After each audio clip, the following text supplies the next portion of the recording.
الحمد للہ رب العالمین الصلاة والسلام علی امام الانبیاء والمرسلین ثم الصلاة والسلام علی امام الاولیاء الکاملین وعلى آلہما واصحابہما اجمعین من یومنا هذا الى یوم الدین اعوذ باللہ من الشیطان الرجیم بسم اللہ الرحمن الرحیم اذا وقعت الواقعہ لیس لوقعتها کاذبہ خافضۃ رافعہ اذا رجت الارض رجا وبست الجبال بسا فكانت حباء منبثا وكنتم أزواجا ثلاثا فأصحاب الميمنة ما أصحاب الميمنة وأصحاب المشأمة ما أصحاب المشأمة والسابقون السابقون أولئك المقربون في جنات النعيم ثلة من الأولين وقليل من الآخرين على سرر موضونة متكئين عليها متقابلين لا يصدعون متكئين عليها متقابلين يطوف عليهم ولدان مخلدون بأكواب وأباريق وكأس من معين لا يصدعون عنها ولا ينزفون وفاكهة مما يتخيرون ولحم طير مما يشتهون وحور عين كأمثال اللؤلؤ المكنون جزاء بما كانوا يعملون لا يسمعون فيها لغوا ولا تأثيما إلا قليلا سلاما سلاما. اما بعد، ہم نے سورہ واقعہ کی ابتدائی 26 آیات کی آپ کے سامنے تلاوت کا شرف حاصل کیا ہے. سورہ واقعہ سورہ رحمان کے بعد ہے اور یہ دونوں صورتیں اپنے طور پر ایک جوڑے کی حیثیت رکھتی ہے اور ان سوروں میں آپس میں کچھ مماثلت ہے اور پھر اس کے ساتھ ساتھ قرآن مجید فرقان حمید کی ترتیب میں بھی ان صورتوں کو ساتھ رکھا گیا ہے. سورہ واقعہ یہ مکی سورہ ہے اور پھر اس کے ساتھ ساتھ اس سورہ کی جو فضیلت ہے وہ ایک خبر اور ایک اثر سے ہم تک پہنچتی ہے. خبر اس کو کہا جائے گا جو فعل رسول صلی اللہ علیہ وسلم، قول رسول صلی اللہ علیہ وسلم و تقریر رسول اللہ صلی اللہ علیہ وسلم. فعل، قول، تقریر. تقریر کا یہ مطلب نہیں ہے کہ جس کو ہم سمجھتے ہیں کہ تقریر کرنا، یہ علم حدیث کی اصطلاحیں ہیں. فعل اس کو کہا جائے گا جو کام رسول اللہ صلی اللہ علیہ وسلم نے کیا ہے، اور قول اس کو کہا جائے گا جو کہ رسالت مآب صلی اللہ علیہ وسلم نے ارشاد فرمایا ہے. تقریر اس کو کہا جائے گا جو کام رسول اللہ صلی اللہ علیہ وسلم کے سامنے کسی نے کیا اور آپ نے اس کے کرنے سے منع نہیں کیا بلکہ سکوت اختیار کیا، تو گویا یہ دراصل رضامندی ہے حضور صلی اللہ علیہ وسلم کی اس کرنے والے کے اس کام سے، اور آپ اس پر ساکت رہے، خاموش رہے، تو گویا یہ ہوا سکوت. اگر کوئی کام رسالت مآب صلی اللہ علیہ وسلم کے سامنے کیا جائے اور آپ منع کر دیں تو پھر صبح قیامت تک اس کو کرنا جائز نہیں ہے. یہ ہے خبر. خبر کے بعد ہے اثر. اثر اس کو کہا جائے گا جو اصحاب رسول صلی اللہ علیہ وسلم کا قول، فعل اور تقریر، یعنی جو کام اصحاب رسول نے کیا ہے اور جو اصحاب رسول صلی اللہ علیہ وسلم کے ارشادات ہیں، اور جو عمل ان کے سامنے کیا گیا، جو فعل ان کے سامنے کیا گیا اور آپ اصحاب اس پر ساکت رہے۔ تو اس سلسلے میں سورہ واقعہ کی فضیلت کے سلسلے میں ایک خبر ملتی ہے جس کو حدیث رسول صلی اللہ علیہ وسلم کہا جائے گا، اور اتفاق یہ ہے کہ یہ دونوں خبر اور اثر کے راوی اور اس کے روایت کرنے والے حضرت عبداللہ ابن مسعود رضی اللہ تعالی عنہ ہیں۔ آپ فرماتے ہیں کہ رسالت مآب صلی اللہ علیہ وسلم نے ارشاد فرمایا کہ جو کوئی رات میں سونے سے قبل سورہ واقعہ کی ایک مرتبہ تلاوت کر لیتا ہے تو اللہ تعالیٰ اس پر کبھی فاقہ مسلط نہیں کرتا۔ گویا دنیاوی رزق کی تنگ دستی سے نجات کے لیے یہ سورہ واقعہ اگر کوئی شخص معمول کے طور پر روزانہ رات میں پڑھتا ہے تو اللہ تعالیٰ اس کو مالی تنگ دستی سے دور رکھتا ہے۔ یہ ہے خبر، یعنی رسالت مآب صلی اللہ علیہ وسلم کا ارشاد مبارک۔ اب اثر وہ ہے کہ حضرت عبداللہ ابن مسعود رضی اللہ تعالی عنہ اپنی لڑکیوں کو یہ تاکید کرتے ہیں اور نصیحت کرتے ہیں اور فرماتے ہیں کہ روزانہ رات میں سونے سے قبل سورہ واقعہ کی تلاوت کرو تاکہ اللہ تمہیں مالی تنگ دستی سے محفوظ رکھے۔ اور ان دونوں کو امام بہقی نے شعب الایمان میں روایت کیا ہے۔ یہ اس کی فضیلت ہے، اسی لیے عام طور پر شاید آپ کے علم میں ہوگا کہ بہت سے لوگ اس سورہ واقعہ کی تلاوت کا روزانہ معمول کے طور پر اہتمام کرتے ہیں۔ جب ہم سورہ واقعہ کی تلاوت کا اہتمام کرتے ہیں تو اس کے معنی اور مفاہیم اور کن مضامین پر یہ سورہ واقعہ مشتمل ہے ہمارے علم میں ہونا ضروری ہے، ورنہ صرف حصول ثواب یا حصول برکت کے لیے ہم پڑھے جا رہے ہیں۔ یقیناً اس کا فائدہ اپنی جگہ ہے، لیکن قرآن کا نزول دراصل اس لیے ہے کہ ہم اس کو پڑھیں، پھر سمجھیں اور پھر اس پر عمل کریں۔ اب آپ دیکھیں کہ سورہ رحمان اور سورہ واقعہ یہ دونوں آپس میں جڑواں بہنوں کی حیثیت رکھتی ہیں، اور جو مضامین سورہ رحمان میں آئے ہیں وہی مضامین کو پروردگار عالم نے مختلف انداز سے سورہ واقعہ میں بیان فرمایا۔ آپ کو یاد ہوگا کہ سورہ رحمان کا جو آخری رکوع ہے، جو تیسرا رکوع ہے، وہ تمام کا تمام رکوع ان افراد کے لیے خوشخبریاں، ان کے انعامات جو صاحبان جنت ہوں گے، اس کو اللہ نے بیان کیا ہے۔ سورہ رحمان کا آخری رکوع پورا مشتمل ہے ان انعام یافتہ بندوں کے انعامات کا تذکرہ اور ان کی جنتوں کی جو نعمتیں اور برکتیں ہیں اس کو اللہ نے سورہ رحمان میں آخر میں بیان فرمایا۔ لیکن سورہ واقعہ میں اللہ تعالیٰ وہی مضمون کو پہلے یہاں پر بیان فرما دیتا ہے کہ کیسے کیسے نعمتوں سے اللہ تعالیٰ اہل جنت کو نوازے گا۔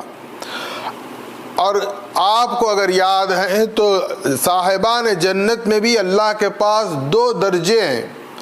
وَلِمَنْ خَافَ مَقَامَ رَبِّهِ جنتان کا ایک درجہ ہے، اور پھر وَمِن دُونِهِمَا جنتان کا ایک اعلیٰ درجہ ہے۔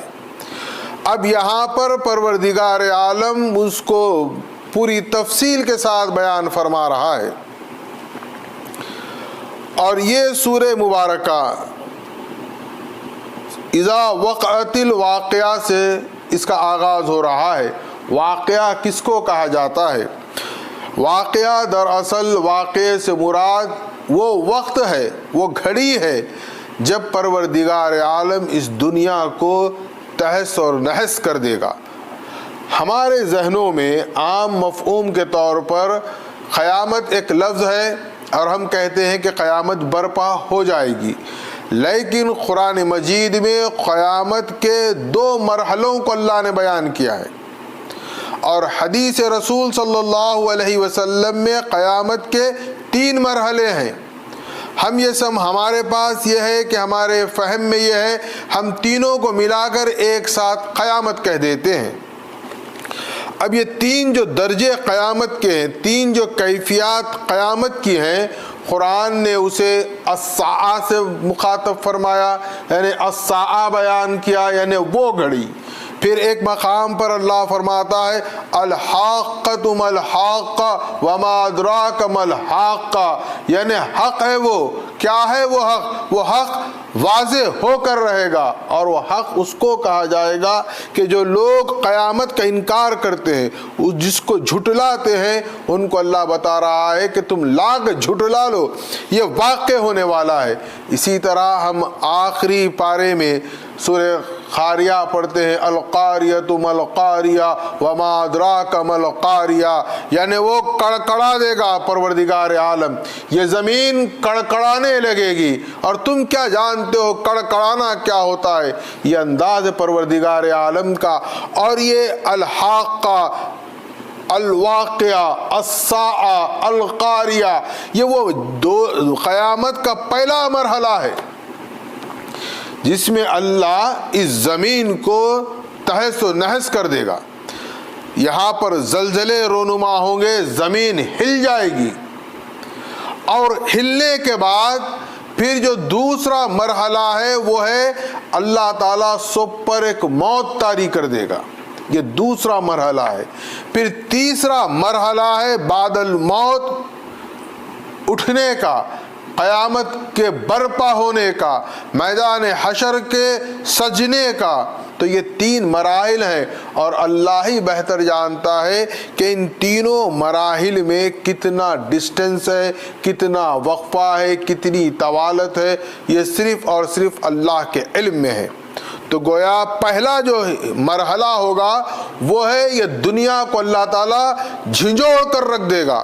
آگے اسی سورے کی آیات میں اللہ تعالیٰ آیت نمبر 4 میں بیان فرمائے گا، لیکن آپ اس بات کو سمجھیں کہ قیامت کے 3 درجے ہیں۔ اب یہاں پر اللہ فرما رہا ہے اذا وقعت الواقعہ، وہ واقع ہونا ہے اور وہ ہو کر رہے گا۔ لاکھ ہم سمجھیں کہ قیامت نہیں آئے گی، یہی دنیا ہماری ابدی ہے، یہی عیش و آرام ہے، یہی ہماری ساری خوشیوں کے دن ہے، یہاں ہی پر سب کچھ ہونے والا ہے، یہ ہم لاکھ سوچ لیں، لیکن اللہ فرما رہا ہے وہ واقع ہونے والا ہے۔ آپ لاکھ انکار کر لیں، اس سے نظریں چرائیں، یا آپ کچھ بھی سمجھیں، آپ کہیں گے کہ نہیں دنیا اتنی ترقی کر رہی ہے، دنیا ایسے آگے بڑھ رہی ہے، وہ سب اللہ کی مشیت میں، لیکن اذا وقعت الواقعہ، جب وہ واقع ہونے کا وقت ہے وہ واقع ہو کر رہے گی۔ لیس لوقعتها کاذبہ، اور وہ جب واقع ہوگی تو کوئی اس کو جھٹلا نہیں سکتے۔ آج دنیا میں ہم انکار کر سکتے ہیں، انکار کر لیں گے، یا انکار کرنے والے پیدا ہوں گے۔ بہت سے ماضی میں بھی لوگ پیدا ہوئے، مر کے مٹی ہو گئے، کہتے تھے یہ سب بیکار باتیں ہیں، یہ زندگی میں مرنا ہی سب کچھ ہے، یہ ہماری زندگی ہی سب کچھ ہے، اور قیامت آنے والی نہیں ہے۔ اور آج کے اس موجودہ دور میں جو سائنس ترقی کر رہی ہے، جس تیزی کے ساتھ انسان دنیا پر اپنے کنٹرول کو مضبوط کر رہا ہے، اس کا ایک خاص ذہن بن چکا ہے۔ وہ انسان، آج کا انسان اپنی زندگی کے وقت کو بڑھانے کی فکر میں ہے، اور انسان یہ سمجھ رہا ہے کہ میں ساری چیزوں پر کنٹرول کر چکا ہوں، اور یہ دنیا میری ہے۔ یوں سمجھ لیں کہ یہ ماڈرن فرائض کا دور ہے، اور یہ اس ترقی کو وہ یہ سمجھ رہے ہیں کہ یہ ہماری اپنی ترقی ہے، ہم نے اس کو ترقی دی ہے، اور وہ یہ گمان بھی کر رہے ہیں کہ ہمیں موت آنے والی نہیں ہے، یہ دنیا دائم و قائم رہنے والی ہے، اور ہم بھی اس کے ساتھ رہنے والے ہیں۔ ایک نیا ذہن بن رہا ہے، اس ذہن کو بھی اللہ آگاہ کر رہا ہے۔ یاد رکھو یہ کوئی اللہ کی دھمکی نہیں ہے، ہم یہ نہ سمجھیں کہ اللہ دھمکا رہا ہے، صرف ڈرانے کہہ رہا ہے، نہیں، جب ہوگا وہ ہو کر رہے گا، یہ دھمکی نہیں ہے، یہ کوئی بات نہیں ہے، یہ ہونے والا ہے اور ہو کر رہے گا۔ ہوگا تو کیا ہوگا؟ خافضۃ الرافعہ، یہ دنیا تلپٹ کر دے گا اللہ، جو نیچے ہیں وہ اوپر چلے جائیں گے، جو اوپر ہے وہ نیچے آ جائیں گے۔ خافضہ کہتے ہیں پست ہونے کو، تو اور رافعہ کہتے ہیں بلند ہونے کو۔ جو انسان آج کی اس دنیا میں بہت اعلیٰ منصب پر ہے، اعلیٰ مقام پر ہے، اعلیٰ محل میں ہے، اس کی اپنی عیش و عشرت ہے، شہرت ہے، عزت ہے، نام ہے، سب کچھ ہے، لیکن اگر اس کے پاس ایمان نہیں ہے، عمل صالح نہیں ہے، تو وہ اس دن کیا ہو جائے گا؟ پست ہو جائے گا، خافضہ ہو جائے گا، اس کو اللہ نیچے کر دے گا۔ اور جو آج کے دور میں غریب مفلس ہے، فقیر ہے، اس کے پاس کوئی ایسا نام نہیں، کوئی شہرت نہیں، کوئی دبدبہ نہیں، کوئی پاور نہیں، کوئی دولت نہیں، کوئی شہرت نہیں، کوئی عزت نہیں، لیکن اس کا اس دنیا میں اللہ سے رشتہ بہت مضبوط و مستحکم ہے، تو اللہ اس دن قیامت کے اس کو اعلیٰ و ارفع مقام عطا کر دے گا۔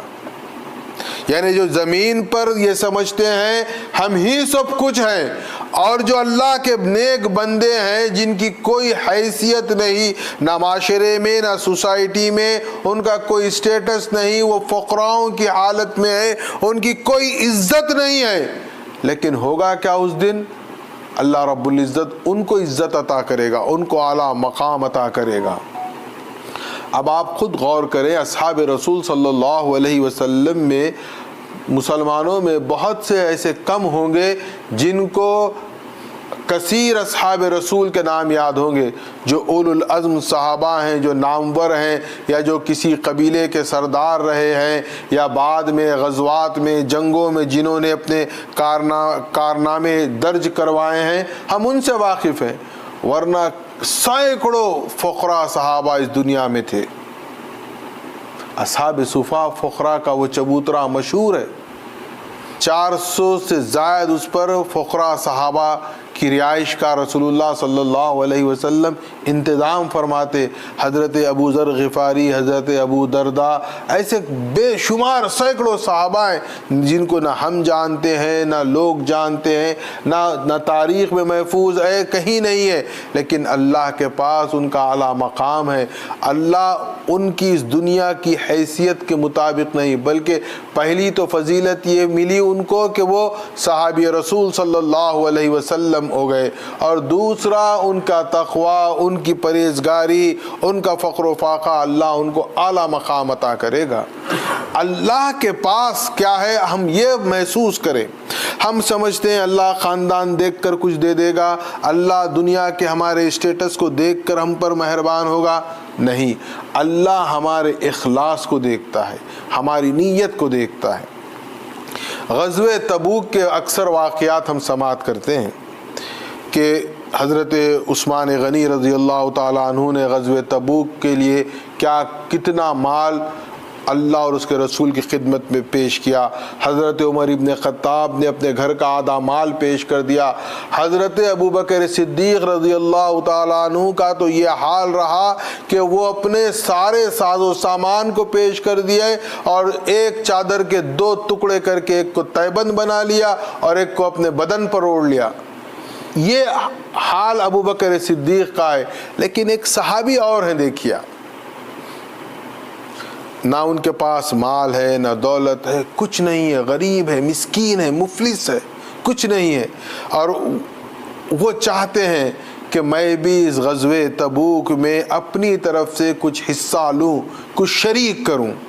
تو وہ کیا کرتے ہیں دیکھیے آپ، ایک یہودی کے کھجور کے باغ میں رات بھر محنت کرتے ہیں، مزدوری کرتے ہیں پوری رات، اور وہ اجرت میں اس کے ویجز کے طور پر انہیں کیا کرتا ہے، وہ یہودی کچھ کھجوریں دے دیتا ہے۔ اب ان کی کل دولت کیا ہے دیکھیے آپ، کیا فخر و فاقے کا عالم ہے، کل دولت وہ کھجوریں جو رات بھر وہ محنت مشقت مزدوری کرنے کے بعد کچھ کھجوریں ملی ہیں، وہ دولت ہے ان کی، اس کے علاوہ ان کے پاس کچھ نہیں ہے۔ وہ کیا کرتے ہیں، کچھ کھجوریں اپنے بچوں کے لیے گھر میں دے دیتے ہیں، اور ماں باقی کھجوریں لا کر رسالت مآب صلی اللہ علیہ وسلم کی خدمت میں رکھ کر کہتے ہیں کہ یا رسول اللہ، میرے پاس کچھ نہیں ہے، نہ کچھ تھا، لیکن میں نے چاہا کہ اللہ کی راہ میں کچھ دوں، تو میں رات بھر محنت کیا، مزدوری کیا، اور یہ میں کھجوریں لے کر آیا ہوں، آپ اس کو قبول فرمائیے۔ اب آپ دیکھیں، ایک طرف ایک ڈھیر لگا ہوا ہے مال ساز و سامان کا، رسول اللہ صلی اللہ علیہ وسلم فرماتے ہیں کہ اس کے یہ کھجوریں سارے مال پر بکھیر دو، یہ تمام ڈھیر ایک طرف ہو گیا اور اس کی اتنی تھوڑے سے کھجور ایک طرف ہو گئے۔ تو یہ اللہ نیت کو دیکھتا ہے۔ ہمارا حال یہ ہے، اللہ دے گا تو دیں گے، وہ مرنے تک اللہ دیتا ہی نہیں۔ ہماری حالت تو یہ ہے، کبھی ہم شکر گزار ہو کر تونگر ہونے کا احساس ہی نہیں پیدا کرتے، لیکن جو اللہ کی راہ میں دینے والے تھے وہ ایسا دیتے تھے، تو ایسے لوگ کیا ہوں گے، اوپر ہو جائیں گے۔ اور جو دنیا میں صرف اپنے نام و نمود کے لیے جو کچھ بھی کرتے ہیں وہ کیا ہو جائیں گے، دنیا میں اونچے ہیں وہاں پر نیچے ہو جائیں گے۔ کیسے ہوگا، اللہ فرما رہا ہے اذا رجت الارض رجا، اللہ یہ زمین کو ہلا دے گا، جھنجھوڑ کر رکھ دے گا، زمین دہل جائے گی۔ معمولی زلزلہ آتا ہے تو ہم دنیا میں آج دیکھتے ہیں ٹیلی ویژن کے ذریعے یا خبروں کے ذریعے کہ کیا کیفیت ہوتی ہے۔ تصور کریں یہ پورے دنیا کی زمین کے گولے کو اللہ ہلا کر رکھ دے گا۔ کیا ہوگا ہلنے پر، وہ بست الجبال بسا، یہ جو پہاڑ ہے یہ ریزہ ریزہ ہو جائیں گے۔ آج پہاڑ کے ریزہ ہونے کا ہم تصور نہیں کر سکتے، لیکن حقیقت میں قرآن کیا کہتا ہے، وہ ایسا جب زمین ہلے گی، دہل جائے گی زمین، تو یہ پہاڑ ریزہ ریزہ ہو جائیں گے۔ بلکہ اللہ رب العزت سورہ قاریہ میں ہی فرماتا ہے القاریۃ ما القاریہ وما ادراک ما القاریہ یوم یکون الناس کالفراش المبثوث، یہ پہاڑ جو ہے روئی کے گالوں کی طرح اڑیں گے آسمان پر۔ جو روئی کو دھنکا جاتا ہے تو اس کی جو دھنکنے کے بعد جو روئی فضا میں جس طرح اڑتے ہمیں نظر آتی ہے، اسی طرح کیا ہوں گے، یہ پہاڑ اڑنے لگیں گے۔